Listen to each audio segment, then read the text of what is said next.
डौलत डुलत आला सय्यद बेंड त्याच्या संगतीला सय्यद बेंड त्याच्या संगतीला शिवबाच्या संगती पाहला शिवबाच्या संगती पाहला अहो म्हणतात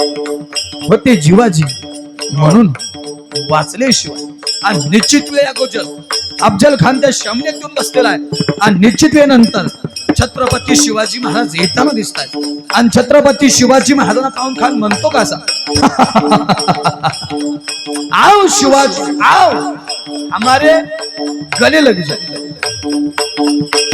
खान हाक मारी तो हसरी खान हाक मारी तो हसरी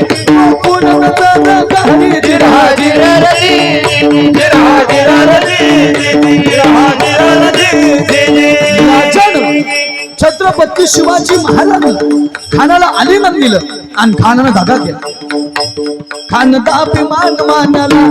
कालीचा बाळपण केला खर खर आवाज झाला चिलखत होत अंकाला खानाचा वार फुका केला खान गरबाला इतक्या छत्रपती शिवाजी महाराजांना संधी साधली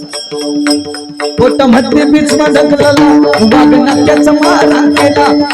टारा बाहेर पोटाला खानाचा कोतळा बाहेर आला आणि खान जागीच गतप्राण झाला आणि अशा पद्धतीनं प्रतापगडचं युद्ध संपलं आणि या युद्धामध्ये अफजल खानाचा पराभव आणि आम्हा हिंदूंचा विजय झाला